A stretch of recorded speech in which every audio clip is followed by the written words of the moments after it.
Assalamualaikum warahmatullahi wabarakatuh. Alhamdulillahi rabbil alamin. Wabihi nasta'inu ala umuri dunya waddin. Assalatu wassalamu ala asrafil anbiya'i wal mursalin. Wa ala alihi wa sahbihi ajma'in. Amma ba'du. Alhamdulillah, pada saat ini kita akan bercerita tentang seorang lelaki mulia dan memiliki peranan yang cukup besar dalam sejarah Islam. Beliau adalah seorang panglima perang. Beliau adalah seorang jenderal, beliau adalah sultan, sekaligus beliau adalah ulama yang menjadi kebanggaan kaum muslimin. Ia adalah Salahuddin Yusuf bin Najmuddin Ayyub bin Shadi, atau yang lebih dikenal dengan Salahuddin Al-Ayyubi, atau orang barat menyebutnya Saladin. Ia adalah seorang laki-laki yang mungkin sebanding dengan 1000 laki-laki lainnya. Fakta mengatakan, setelah menjadi penguasa Mesir, beliau mampu menyatukan negara-negara tetangga muslim yang kerap bertikai. Salahuddin yang bergelar Malik An-Nasir, yakni pendukung raja, menghalau tentara salib keluar dari Yerusalem dengan menunjukkan kemurahan hati dan belas kasih kepada lawannya di medan pertempuran. Insya Allah pada kesempatan ini kita akan membahas sedikit berkaitan dengan siapa Salahuddin Al-Ayyubi itu. Tepatnya pada abad ke-12, kita mengetahui merupakan salah satu periode paling sulit dan kacau dalam sejarah Islam, di mana persatuan komunitas Islam sedunia pada saat itu hancur akibat persaingan politik dan konflik internal yang tak berkesudahan. Di wilayah Islam, dinasti kekhalifahan Abbasiyah dan Seljuk yang dulu pernah begitu berjaya telah menjadi sangat lemah secara politik dan hanya berkuasa dari segi namanya saja. Begitu pula kerajaan Fatimiyah di Mesir yang dulu begitu perkasa. Selain itu, wilayah-wilayah bulan sabit Islam juga mulai terbelah dan kemudian terbagi-bagi lagi menjadi kerajaan-kerajaan kecil di mana para penguasanya sering bertikai satu sama lain demi supremasi politik dan militer. Yang membuat kemudian keadaan semakin memburuk pada saat itu adalah di mana bersamaan umat Islam berada di bawah ancaman lawan asing yang sangat tangguh, yang bernama tentara salib yang berangkat dari Eropa untuk menaklukkan Islam Timur. Pihak Muslim pun tidak siap menghadapi tentara salib yang mencaplok wilayah Islam tersebut, yang mencakup seluruh wilayah perairan timur Mediterania. Mereka kemudian merangsek ke Al-Quds atau Yerusalem, yakni kota suci Islam yang ketiga. Tentu saja dalam hal ini kita harus ketahui bahwa para penguasa Muslim yang terpisah-pisah tidak sanggup menandingi kekuatan besar tentara salib yang mengalahkan mereka secara telak dan bahkan membantai para warga kota itu secara massal. Kita mengingat al-ittihadu asasun najah. Persatuan adalah lambang kesuksesan. Di sini kondisi ini tidak terdapat pada saat itu. Di saat umat Islam merasa kalah taktik dan kalah manuver menghadapi tentara salib, Sultan Salahuddin yang legendaris muncul untuk mengembalikan kebanggaan dan kewibawaan umat Islam yang tercabik-cabik. Saudara-saudara sekalian, Salahuddin Yusuf bin Ayyub yang dikenal di dunia barat sebagai Saladin, beliau dilahirkan di sebuah daerah bernama Tikrit, Irak modern.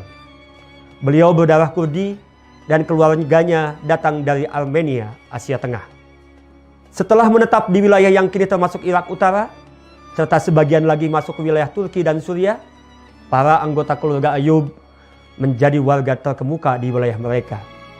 Ayah dan paman Salahuddin menjadi anggota ternama di dalam administrasi politik dan sipil Sultan Imaduddin Janggi.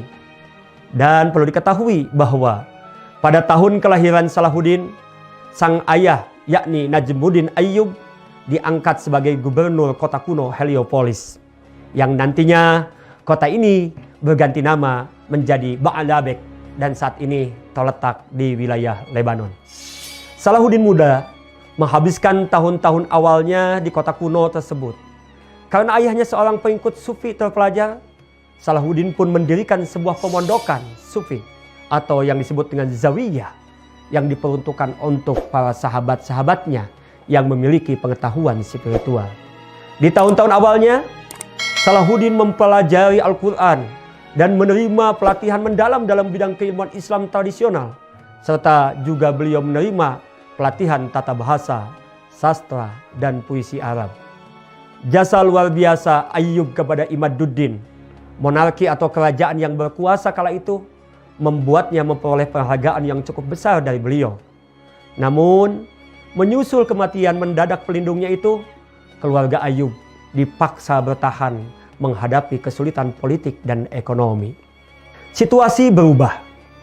Tatkala Ayyub dibujuk oleh saudaranya, yakni Asaduddin Syirkuh, di mana saat itu Asaduddin Syirkuh merupakan pelayan putra dan penerus Imaduddin, yakni Nuruddin Zangi, untuk senantiasa bisa bekerja sama dengan penguasa baru bernama dinasti Zangi.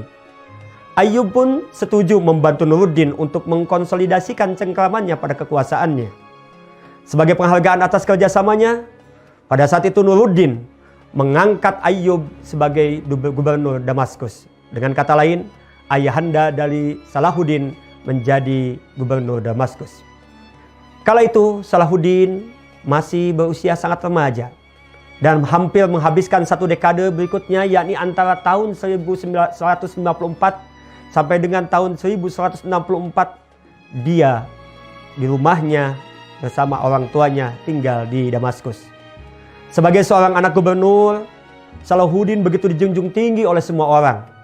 Salahuddin sendiri sangat menyukai Nuruddin karena kesalehan pribadinya yang senantiasa sering mengajarkan perilaku teladan. Beliau terkesan oleh pengabdian gigih Nuruddin terhadap prinsip-prinsip dan praktik-praktik Islam. Salahuddin pun membangun karakter dan kepribadiannya sendiri sesuai ajaran-ajaran Islam yang telah dia dapatkan dari Nuruddin. Bahkan penghormatannya terhadap prinsip-prinsip Islam ditambah kebiasaan-kebiasaan yang cermat dan kualitasnya yang luhur membuat ia sangat dipuji di wilayah timur dan juga di wilayah barat. Bahkan kalau kita tahu, para pengkritiknya yang ada di wilayah barat mengagumi kesimpatikan, kemurahan hati dan toleransinya yang tidak biasa. Saudara-saudara, pada dasarnya kita mengetahui bahwa Salahuddin dalam kenyataannya beliau tidak menyukai kemegahan, konvoy, arak-arakan dan sejenisnya. Dia justru banyak menggunakan waktunya yang dia punya, yang dia miliki hanya untuk salat dan amalan-amalan soleh lainnya. Seperti halnya Nuruddin, Salahuddin pun menjalani gaya hidup yang sederhana dan jauh dari kemewahan serta kesenangan dunia. Pada usia 25 tahun, kemudian kita tahu bahwa Salahuddin menjalani kehidupan normal tanpa menunjukkan tanda-tanda bakal menjadi orang besar. Artinya, pada usia 25 tahun, belum nampak di diri Salahuddin akan menjadi orang yang begitu berpengaruh di dalam sejarah dunia. Namun setelah menjalani masa anak-anak dan dewasa yang begitu tenang, yang tentunya pada saat itu juga diharapkan, pada saat tuanya, pada saat uzurnya, Salahuddin itu memasuki hari tua yang begitu mulus dan tenang. Tetapi tiba-tiba beliau tersedot ke dunia global yang keruh dan berbahaya. Dalam sebuah kisah diceritakan selanjutnya bahwa akibat menderita sakit, Sultan Nuruddin tergolek tak berdaya di tempat tidurnya. Pada saat itulah pamannya Salahuddin dan panglima tertinggi angkatan bersenjata Nuruddin, yakni Syirkuh, mendekati sang sultan yang sedang sakit guna memohon izin untuk melancarkan ekspedisi militer terhadap para penguasa subversif kerajaan Fatimiyah di Mesir. Setelah sempat ragu-ragu, sang sultan pun akhirnya memberikan izin dan restu. Dan selama ekspedisi itu, Syirkuh dibantu keponakannya yakni Salahuddin guna menaklukkan semua lawannya dan memegang kendali kerajaan Fatimiyah di Mesir. Setelah menaklukkan Mesir, Syirkuh wafat pada tahun 1169 tanpa mengkonsolidasikan kendali kekuasaannya kepada siapapun. Walaupun kita tahu dalam sejarah dikatakan bahwa Salahuddin selama menyertai pamannya tersebut, beliau kesannya adalah ogah-ogahan. Bahkan membiarkan pamannya berbuat semaunya untuk membuat semua keputusan penting. Namun kondisi itu kemudian pada saat itu tidak bisa dibiarkan begitu saja. Selain mengambil alih dan mengukir namanya yang tepat di tempat yang unik dalam catatan sejarah, Salahuddin mengambil posisi sebagai pimpinan. 3 hari setelah wafatnya Syirkuh, Khalifah Fatimiyah saat itu, yakni Al-Adid, meminta Salahuddin untuk menggantikan pamannya dan beliau menganugerahkan gelar Al-Malik An-Nasir, yakni pendukung raja kepadanya.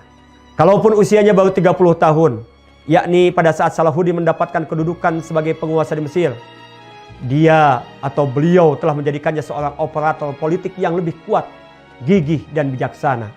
Toh demikian, dia tetap menjalani gaya hidup sederhana yang jauh dari kenikmatan dan kesenangan hidup ala aristokrat.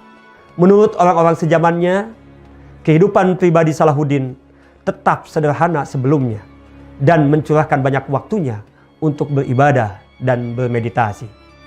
Di dalam kisah-kisah yang lain disampaikan bahwa selain soleh dan cerdas, Salahuddin juga tanpa kenal lelah untuk menyatukan kaum muslim di bawah bendera Islam. Dengan melakukan semua itu, dia telah mendirikan sebuah kerajaan yang kuat di timur Islam dengan tujuan membebaskan kota suci Yerusalem dari cengkraman tentara salib. Salahuddin pernah bercerita di suatu hari, beliau bergumam seperti ini. Kalau Allah yang Maha Kuasa memberikan Mesir kepadaku, maka aku yakin Palestina akan jatuh ke tanganku. Itulah sebuah ungkapan yang disampaikan oleh Salahuddin yang kemudian oleh beliau dibuktikan dalam kenyataannya. Namun di sisi lain, saat Salahuddin sibuk merencanakan pembebasan Yerusalem dari penguasa tentara salib, para penguasa muslim lainnya justru mereka malah sibuk bertikai satu sama lain untuk meningkatkan kekuasaan dan kekayaan pribadi mereka. Toh kita tahu bahwa orang-orang berbakat seperti Salahuddin tidak akan dilahirkan setiap saat, tetapi mereka akan muncul pada saat genting dalam sebuah umat dan sejarah manusia. Berkat kekuatan karakter dan kepribadian yang dimilikinya, mereka mampu mengubah sejarah dunia. Setelah menjadi penguasa Mesir, tujuan utama politik Salahuddin adalah mengembalikan kehormatan Islam.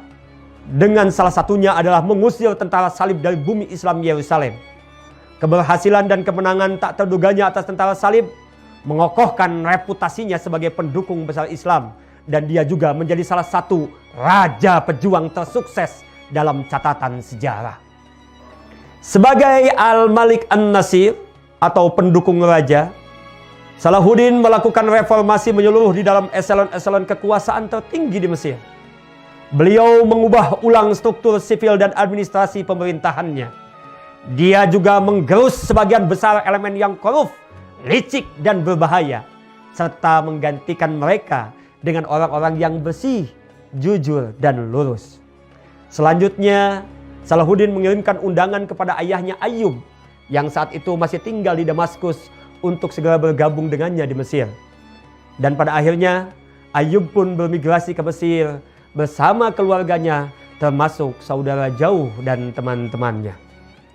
Pemirsa yang budiman, pertama kalinya Salahuddin dikelilingi oleh keluarga dekat dan sahabat. Pada saat itu Salahuddin akhirnya menjadi penguasa Mesir sejati. Tidak diragukan lagi, konsolidasi kekuasaan Salahuddin di Mesir membantunya melakukan reformasi lebih jauh.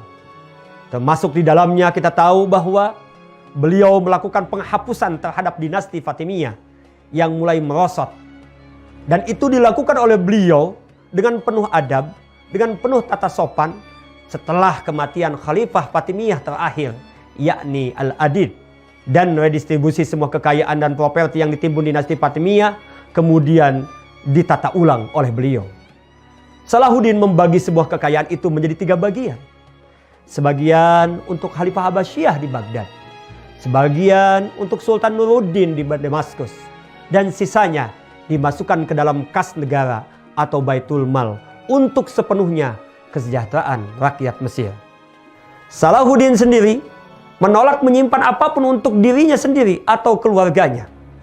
Kebaikan dan kemurahan hatinya membuat dirinya dicintai rakyatnya, karena beliau senantiasa menyirami mereka dengan banyak hadiah. Sementara Salahuddin sendiri, beliau lebih memilih hidup sangat sederhana. Hal ini dibuktikan dengan dia pada saat beliau menolak tinggal di istana-istana megah khalifah yang dibangun pada saat dinasti Fatimiyah. Salahuddin sebagai sultan pada saat itu justru lebih memilih tinggal di kediamannya yang sudah agak tua di Kairo. Dan tatkala rumah ini menjadi terlalu kecil untuk kelancaran dan keefektifan pemerintahnya, dia secara mandiri membangun sebuah gedung yang sederhana dan elegan di sebuah kota Kairo, sehingga dapat melakukan tugasnya sebagai penguasa Mesir secara efektif dan efisien. Tidak lama setelah mengkonsolidasikan kekuasaannya di Mesir, Salahuddin kemudian menerima berita kematian Nuruddin pada tahun 1174. Dia memahami kegawatan situasi ini dan beliau bergerak cepat untuk mencegah terjadinya konflik-konflik internal di Suriah. Dengan begitu, dia memegang kendali penuh atas negeri yang penting secara strategis. Dan setelah mengambil alih Suriah untuk menjaga tatanan pemerintahan di sana, beliau menunjuk keponakannya bernama Faruk Shah sebagai gubernur wilayah tersebut. Dari kisah ini sebetulnya kita bisa melihat bahwa Nuruddin tidak pernah membiarkan sebuah pekerjaan begitu lama. Dia menggunakan prinsip 4CT. Cepat temu, cepat tanggap, cepat tindak, dan cepat tuntas. Dan dalam usia yang masih muda, yakni usia 36 tahun, Salahuddin kini melaksanakan serangkaian kampanye militer dalam rangka memperkuat dan menyatukan negara-negara tetangga Islam yang saling bertikai. Selain Suriah, Mesopotamia, dia sukses mencaplok sebagian besar Afrika Utara, yakni seperti Tunisia dan Libya, serta beberapa bagian besar wilayah Arabia termasuk Yaman di dalamnya. Dan Salahuddin dengan segera membentuk sebuah kerajaan besar dan menjadi pemimpin sejati dunia Islam pada saat itu. Sebagai salah satu penguasa muslim terkuat di zamannya, Salahuddin bisa saja memilih menghabiskan sisa hidupnya dengan damai dan nyaman. Alih-alih demikian, dia justru memusatkan perhatiannya pada kegiatan subversif tentara salib yang saat itu mempertahankan cengkramannya terhadap Palestina. Setelah menduduki negara itu, tentara salib melampiaskan malapetaka di seluruh pelosok wilayah. Bahkan mereka sampai begitu dekat dengan Madinah dan mengancam akan menguasai kota itu.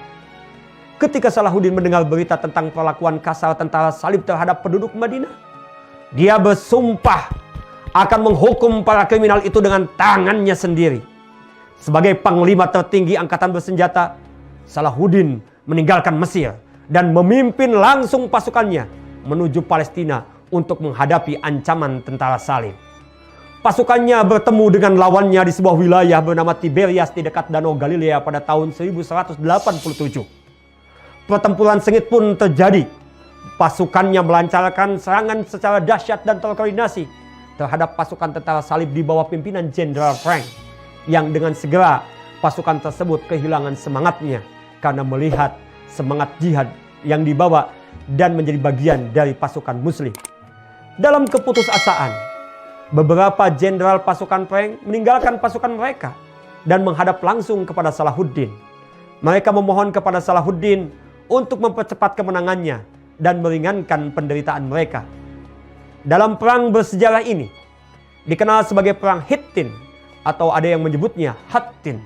Salahuddin pada saat perang tersebut mengajarkan kepada tentara salib pimpinan Frank bagaimana beliau bersikap baik, murah hati, dan belas kasih.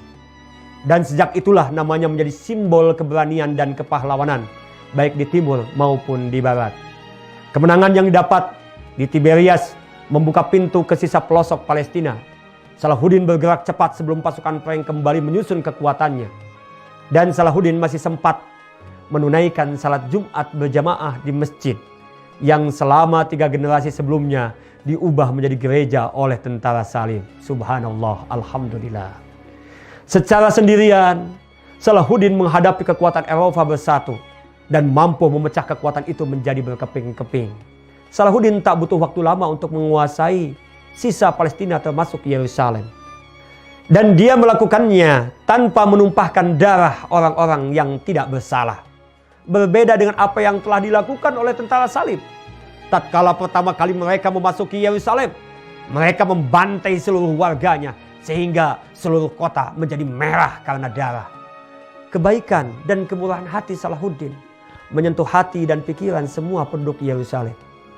Para penulis sejarah Kristen yang berbicara mengenai perang salib, mereka memuji sikap Salahuddin terhadap penduduk Yerusalem.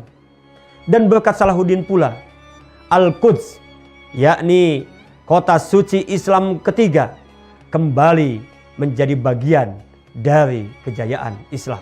Berkat Salahuddin, Al-Quds, kota suci Islam ketiga, kembali berada di bawah kekuasaan Islam. Dan setelah misinya tercapai, Salahuddin kembali lagi ke Damaskus. Beliau di sana banyak membangun sekolah, masjid-masjid, rumah sakit, dan lainnya. Dan kita tahu dalam sejarah beliau berpulang ke rahmatullah pada usia sekitar 55 tahun dan kemudian dikebumikan di halaman Masjid Umayyah yang bersejarah di kota tersebut. Pemirsa yang budiman, nama dan kemasyhuran Salahuddin terus bergema di seluruh dunia Islam dan Barat sampai hari ini. Beliau dikenal sebagai seorang pria yang memiliki karakter yang amat luar biasa dan sifat-sifat yang begitu menginspirasi. Sehingga tidaklah heran jika sekarang ini Salahuddin dianggap sebagai salah seorang muslim paling terkenal dan berpengaruh dalam sejarah. Demikian secara singkat mengenai sejarah seorang pemuda yang dia adalah raja, satu-satunya raja yang bukan keturunan raja, satu-satunya penguasa yang bukan sultan. Assalamualaikum warahmatullahi wabarakatuh.